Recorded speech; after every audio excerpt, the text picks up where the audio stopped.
all events are neutral, but only on this plane.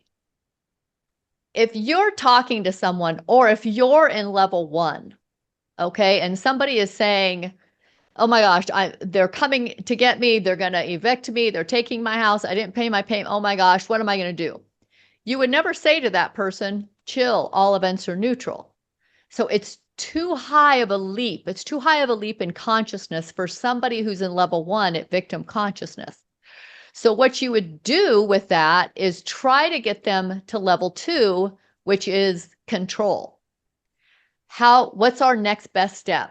How do we control this? What do we need to do to get you back in control of your situation? Do we need to call and set up, try to get you a hotel room? Is there friends and family we could call to get you a place to live? So does that make difference? Do you see the difference between not really being able to take someone to too high of a level if they're in lower levels? Right. Mm-hmm. Yes. So that's why I always say it doesn't matter what you do, it's the level of consciousness that you're in when you do it. So if you're swimming in these lower levels and you're doing the figure 8 stuff, right? Fight or flight, fight or flight, fight or flight. And you're just doing this pattern, fight or flight, fight or flight, fear, anger, fear, anger. If you're doing that whole thing, then that's where it does become effective to say, breathe, pause, calm down. All events are neutral. I'm giving this all the value that it has. I'm assigning it. Because you're training your mind. You're now training yourself through your emotions to say, I don't have to feel this way. I don't have to buy into this. I'm going to remove myself from the situation. I'm going to go for a walk. I'm going to take a deep breath because all events are neutral and I'm going to get myself back to center. You're just at that midway point when you're trying to remind yourself that all events are neutral. Okay, we're in level 3 now. Okay. In order to get to level 3, okay, you have to have a great deal of courage to get out of these lower levels because they have become a habit. We started to like, even though it's detriment to our spirit, we started to like and got very comfortable in these emotions because we just kept them going around and around and around for so long, we got comfortable. So it takes courage to get out of these lower levels. It's going to make us feel very vulnerable, okay, because we have to let go of level 2, which is all about having control. We've got to let go. And we're doing this by becoming curious that there's something we can't see, curious that there's more to this whole thing than meets the eye. And then, of course, in order to get to level 3, you've got to take a leap of faith because you don't know what's beyond this midway point. So now, level 3, the first step into level 3 is willingness. What are you willing to do differently? What are you willing to give up? What are you willing to engage in? And in level 3, this is where the main focus is going to be on our consistency. So no longer are all events neutral. All events are now helpful because we're being more willing to engage in life. And so we're asking for the universe to come in and support us at this level, which it does. It automatically does. And so now we're kind of testing this with letting go of everything in those lower levels. All events are not neutral. Now we're kind of trying on this thought process of, okay, all events are helpful. So if this person's yelling and screaming at me, but I'm trying to move into higher levels of consciousness, how on earth is this a helpful event? And so this is what we're starting to move into more with us being consistent, always being consistent. And like Mimi, you said last time of like, gosh, but when somebody's yelling at you, like your knee-jerk reaction is to defend yourself or say, whoa, calm down, or to fight back. I mean, we have these built-in mechanisms that say you've got to defend yourself. Now, if you're being chased or your life is threatened, absolutely, you'd get out of there. But the point is, in these lower levels, we stay in fight or flight patterns. Cortisol's high, we're creating these environments for our body that are just not healthy to be in all the time. So now we're practicing letting it go so we can start operating from those higher level of consciousness. Keeping all of this in mind as well, these patterns, okay, no matter what level you're in, these patterns really hold a lot of weight. And let's go backwards so you can see it a little bit more clearly. Because if somebody's sitting across from you, or if you're doing this, you can go to the chart and look at this and get to the root of the problem. But there's drama, right? Okay, so whatever that looks like, somebody's yelling at you, they're accusing you of something, there's drama. Okay, they or you are demanding something, demanding that something be different other than what it is. Okay, now we're moving backwards. We're moving back down the chart. Ultimately, there's going to be disappointment in what's taking place, or understanding that that disappointment is what's behind it. Okay, so there's drama, somebody's demanding something, demanding you do something, you demanding somebody else.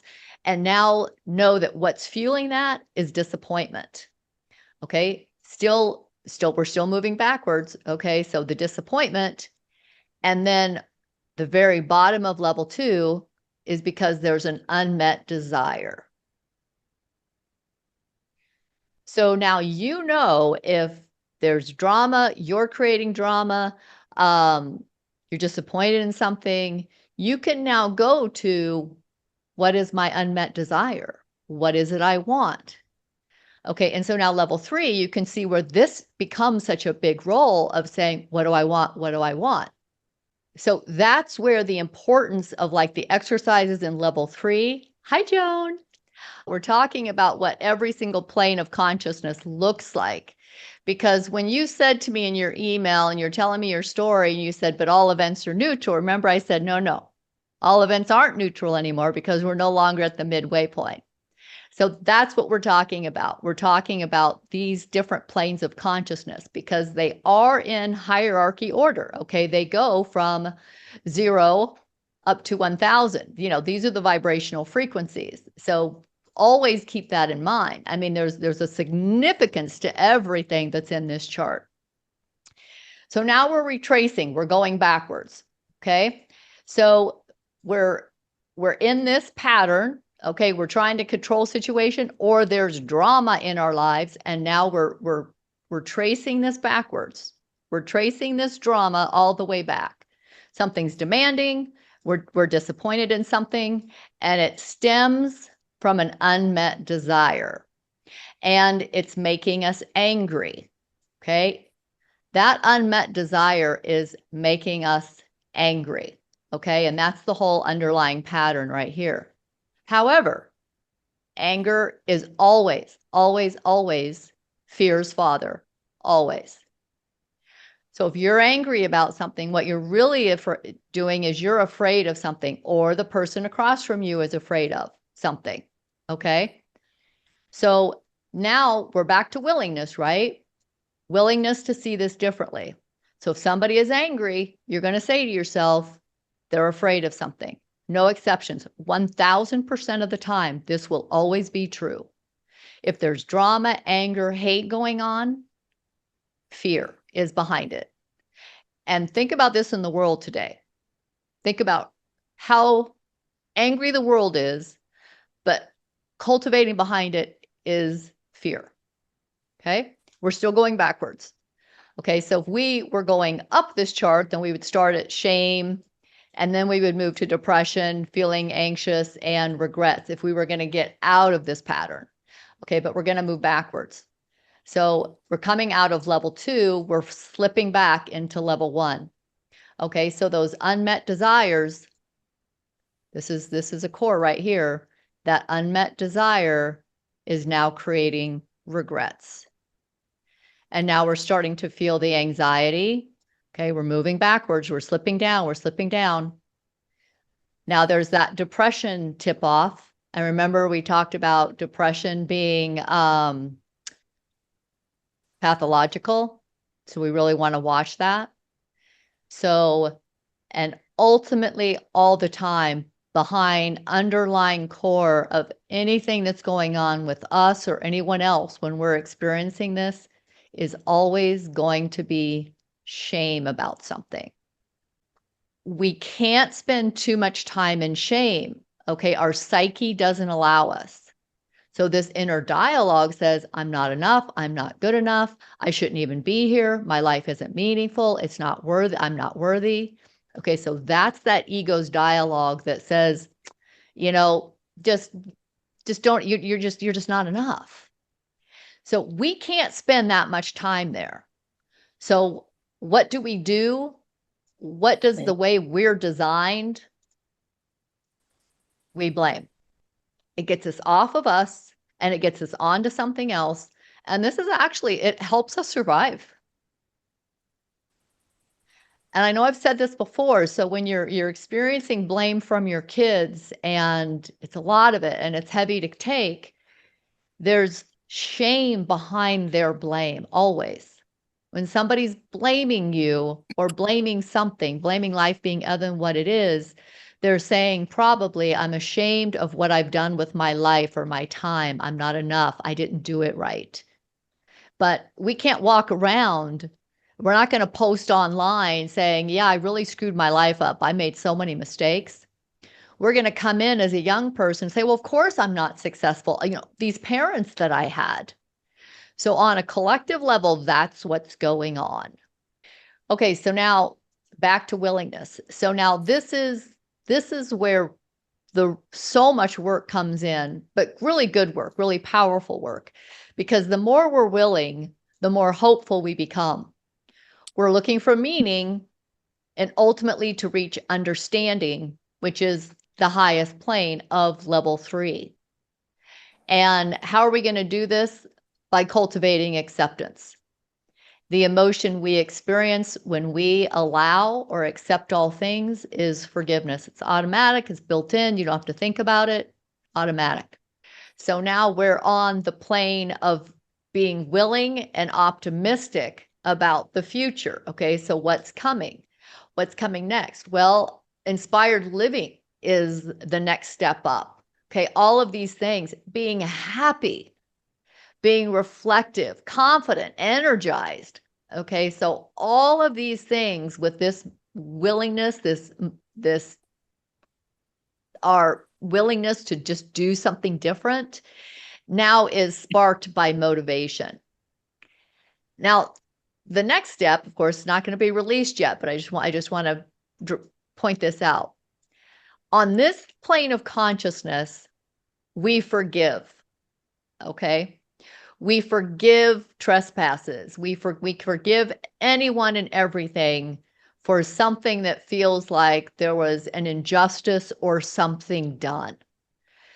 Once we move beyond this plane, we now get to understanding. Okay, now there's no more forgiveness. All right, we just bypassed forgiveness. We just rose to a higher level of consciousness. Now we understand there's nothing to forgive because we see the bigger picture, and that all events are helpful in helping us get back to that authentic self, that divine self. Everything that happens in our life is a necessary step to help us get to level 4. So that's why level 3 is just these stepping stones, in level 3 are so important. So yeah, we'll be accepting everything here and doing some real heavy work. You know, this is where we get into the humility and being humble. And a lot of transformation happens here, and for good reason. But once we get to the final plane of consciousness in level 3, we see everything so differently. there's no forgiveness. There's no need. Nobody ever did anything wrong. Everybody was acting from fear. The anger was just a signal that they were afraid of something, that there is an unmet desire, that there's an undercurrent of shame. Now we start to see it. Now there's no need for forgiveness. Repeat your last statement. Plane of understanding, the highest level of level 3, we see the bigger picture. There's no longer a need to forgive. That was one plane down. And remember, all of these are just a few degrees apart. So these are really minor tweaks, but they're big leaps in consciousness. So we now have the understanding that there's no need to even forgive another because they didn't do anything wrong. They were acting from an unmet desire or shame. And if they're blaming, it's because the shame is so overwhelming that it's a protective mechanism to keep them alive. And the way they do that is by blaming someone or something else. Because if we hold to, and we know as estranged parents, we've been in that place to where that shame is so consuming, those dark thoughts are so close to becoming our reality. It takes some serious work to really understand that you don't have to carry that, and which we've all done, but we know how dark that place is. And so now we can understand why there's even so many parental communities blaming kids, blaming the cult culture, blaming the therapist. Because if everyone in those communities talked about shame, it would be too much and we wouldn't want that. So it's just helping us to reach that level of understanding. So that's where we're moving to. And ultimately what we're going to be doing, next time is there's no need to forever forgive anybody else. It's always, always, always self-forgiveness because we're creating everything. So what is it we always have to forgive ourselves for? There's more work there than forgiving other people. There always will be. Especially with what we're doing, really internalizing everything and trying to understand this stuff at a deeper level. It's always about us because we're creating our reality. Until they're willing to move, do the work, they could stay in shame and blame forever. And now what happens? We become self-righteous, right? And that's why we're still back and forth with level 1 and level 2. Because the ego now becomes self-righteous again. It's right. It's demanding. It's disappointed in you, disappointing in something. It had unmet desires.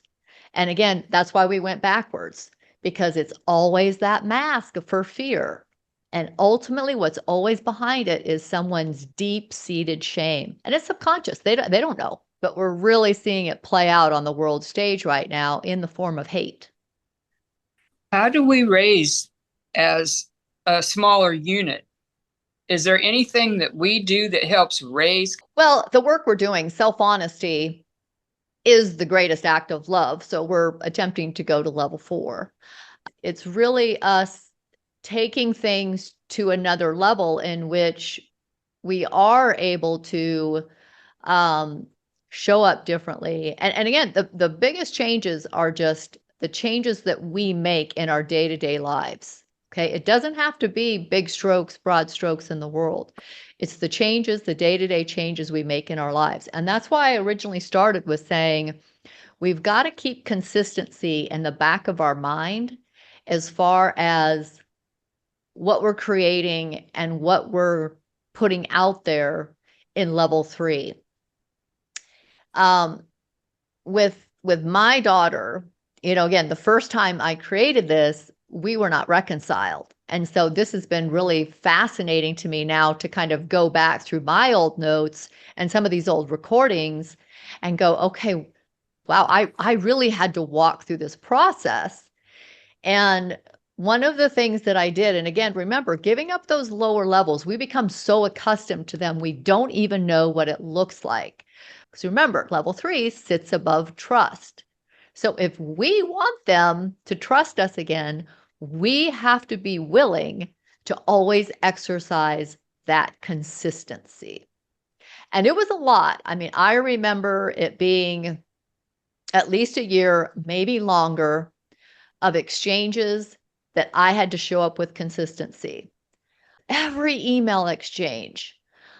I never intended to hurt you, but I know I did. And for that, I am so sorry.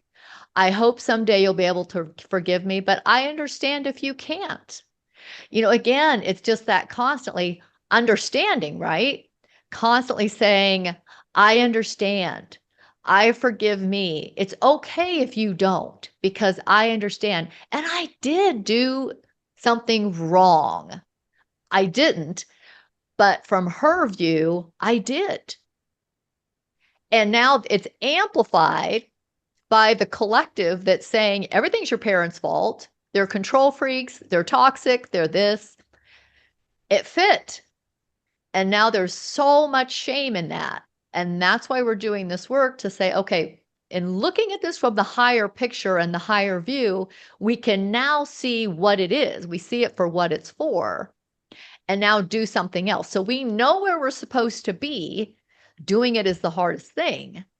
But that's why we're going through this. That's why we're meeting once a week. That's why we're challenging ourselves to say, okay, how do I integrate this? Well, what's showing up for you in your life?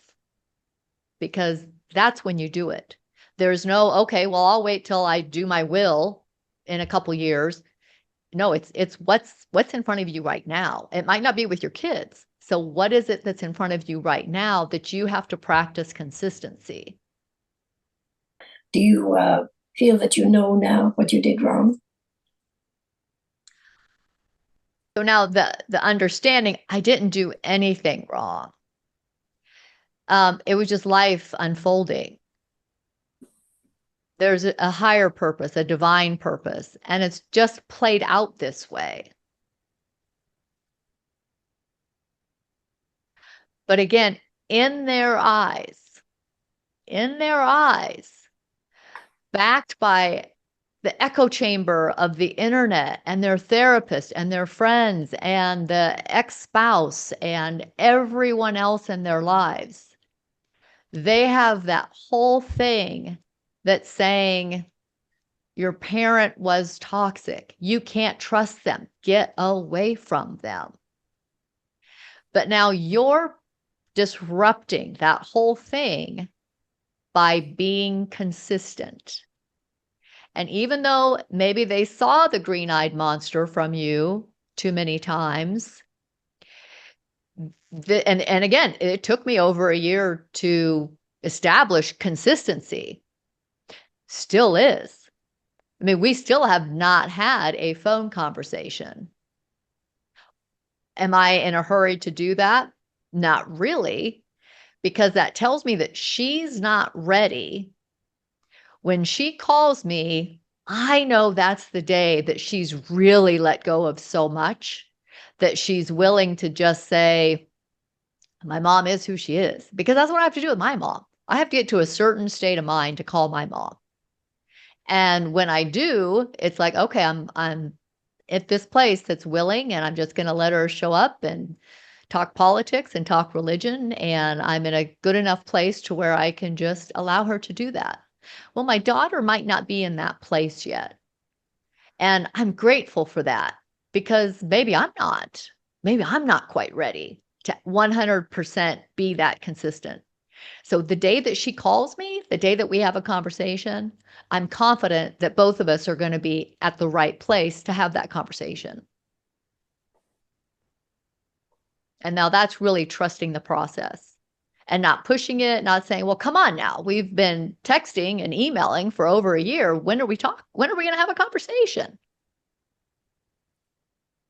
And I asked her sister, went and saw her a couple weekends ago, and they had a really big falling out, and she really wanted to have a come to Jesus meeting with her. She was like, oh no, we're talking about this. And over the course of time, I was able to say, no, I think we're just going to let this go. We're just going to let it go. She's going through her stuff, whatever that is. She had 2 mothers growing up. We're going to let this go. No, we're not. There's a come to Jesus meeting, Mom, and I am not letting this go. Well, last weekend, or a couple weekends ago, they went and spent time together, and she called me. I said, well, how was it? She said, it was great. She said, we're almost back where we used to be. We're best friends again. It's great. I said, in that come to Jesus meeting, she's like, no, you were right. There's no come to Jesus meeting. It's just letting it go. I said, yes, that's right. We've got to let it go. And see, now when we get to that level of understanding, we can let it go. Because now we realize, like, through the forgiveness, the self-forgiveness that we've done, the little willingness, the consistency, the making ourselves better through the willingness and the motivation and the inspiration, we now know that that's the best self we're bringing forward. We don't have to worry about walking on eggshells. We don't have to worry about stepping on their toes. We know we're bringing our best self forward. Self-esteem does not start until that midway point. So if we're not even at that point and we're communicating with them, then we're navigating from our stuff in the lower levels. That means there's going to be blame, there's going to be anger, there's going to be something that falls apart, there's going to be disappointment, there's going to be drama. Who wants that? Let that go. None of us want to meet them in that place. We want to at least meet them at that, right where we are right now. But right now, it's just like, I'll let this go a little bit longer. I'll wait till I really kind of understand a little bit more before, I open up and allow this to happen. And then that's where you just trust divine timing too. It's going to happen when it's supposed to happen. And you don't have to be in a hurry at all. Is this feasible for you? Are you feeling like it's not? Are you feeling like your situation is different, or it's the rules don't apply? I mean, what's coming up as you're hearing all of this? I feel like it's a learning challenge for me. That I'm going to have to learn that mindset to stay in level 3. And it does, because you have to do it in the moment. So you're right. It really does feel like something that you have to learn. But here's something we really have to remember. This is who we are. This is the essence of who we are. Okay? We are level 4. Okay? This is being. This is us being who we are. We are this. We don't have to do anything to be this. So becoming is right here. And you're right. It does feel like learning. Well, why is that? Because we're used to operating down here from the ego self and self-doubt. It's very interesting when, before we incarnated into this life and these bodies, we were this divine being. And we chose to come into life as a human. We traveled down this path. It was such a shock to us that we didn't remember any of this divine self. And so now the purpose of this human life was to start here, because level 1 is the foundation of all of our childhood roots and our subconscious storage tank. And so now our whole life purpose has been about going back up to ultimately return to this state.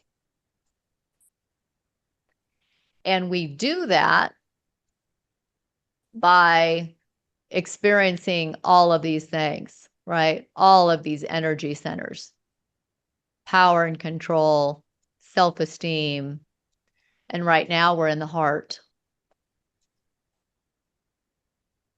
And we're moving into the wisdom phase of life, where we have to synthesize everything that happened to us and now bring it to the market and say, what is this all for? Why did we go through all of these life experiences, the good, the bad, and the ugly? What was it all for? What was the purpose? And this is part of getting to that bigger picture, the deeper understanding, finding the meaning, all of these things happening in level 3. I mean, what a cool thing that we're able to do as spiritual beings, to decide that we want to come here and have these human experiences loaded with all the pain, the anguish, the joys, the sorrow, so we could experience it all. What a wonderful, beautiful human experience. And that's really the mindset that we want to start engaging in level 3 as well. Even though it's a level 4 mindset, we want to start opening ourselves up to that, right? So opening up to level 4, letting ourselves be the conduit, letting more of those thoughts seep in as we're becoming and walking through these steps in our consistency, in our willingness, our self-forgiveness, understanding. Look for the meaning. That's going to be the place you want to point to now. Instead of falling back to, well, all events are neutral, I don't have to deal with this. Look for the meaning. What is this really about? What is this moment teaching me? Why is this person in front of me hating on me? What is this about? And ultimately, it's our ability to be that open channel, because that person is hurting so much, and it's our chance to be the conduit so that healing can occur. And that occurs, the miracle occurs when we don't see them as needing our forgiveness, as have done anything wrong. We see them as divinely perfect because we know we're divinely perfect. This is God up here, okay? Level 4 is God. God can only be love. Sin would take place down here, okay? In Sanskrit, sin just means that you've missed your mark. So if you killed someone, if you ran a red light, if you cut somebody off in traffic, if you were rude, if you showed up other than this divine self, you missed your mark. You sinned. Judgment happens right here. God is still only up here. God is still only love. So it's never God judging. Okay, it's society. It's whatever has that power and control over us, or it's our own mind telling us that we're wrong, we're sinners, we don't deserve. Back down to shame, right? Back down to shame right there. Okay, God is always, always, always in level 4. And as our divine selves, if that's where we are, if that's what we're aligned with, then nobody could hurt us. It's always just something that plays out in time, a passage of time. And time happens here, time and space happens down here. And all of this is just an illusion. Because what we are, our real essence, nothing could happen to that. And that's kind of what we talked about a couple weeks ago. And we said, what is the soul? Well, we all agreed that the soul would be something that can't be added to or can't be taken away from who we are. Again, forgiveness comes before understanding. Forgiveness is needed before understanding. And then once we understand, we can move into level 4 and realize there are no sinners. There is no need for forgiveness. So Because sorry. what, Joan? So when we get to level 4, I want to get there and stay there. But then we're kind of like almost godlike. I don't mean that but we have the ability to love and forgive and to understand and not judge. Totally. Hopefully. Totally. And only 4 men have reached that state. Yeah. I mean, that's pretty tough. I think you have to go through a lot. I don't think those men had easy lives. I know I'm not signing up for that. Yeah, if we could just even get the world out of blame, right? Yeah. Who are the 4 people? Jesus, Buddha, Krishna, and Zoroaster. He was an Iranian prophet. Muhammad almost made it, but then he took up the sword. And so that's why current Mohammedanism is at the level of hate. But when he wrote the Quran, he was at the frequency of 750. So he was almost there. So there's nothing wrong with the Quran, but the way it's being interpreted is by the people who are at that level of hate. Oh, that's why when you reread the Bible, depending on where you're at, you're going to see different things because it's a hidden wisdom in there that the level you receive it at the level you're at. Exactly. Exactly. So is somebody wrong for giving us their interpretation? No. And we're fighting so much against this very thing of we're right, they're wrong, and we're just so self-righteous in it. And it's just that everyone is just operating from a state of fear, and it's how they're interpreting so much.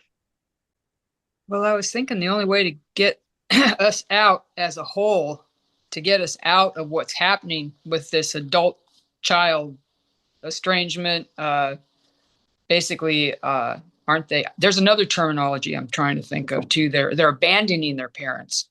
A lot of parents are actually being abandoned, totally abandoned.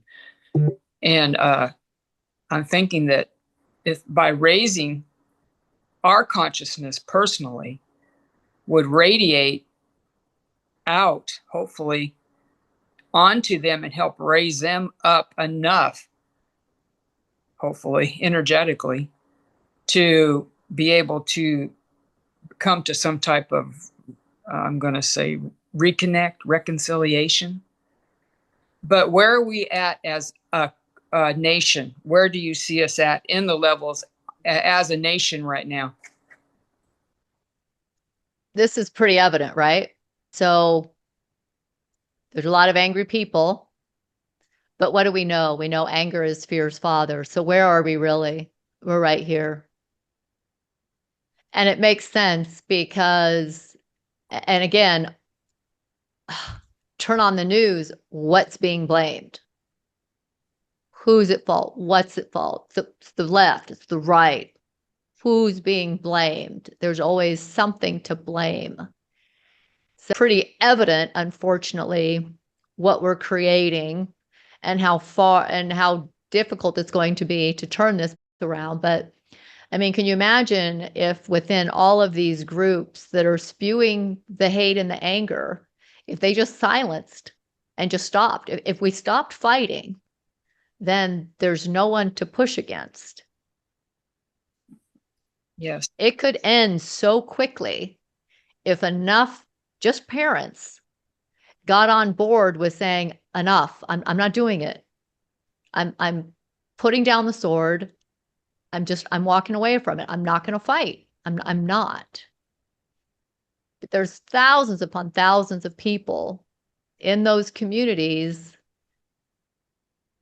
waving a sword.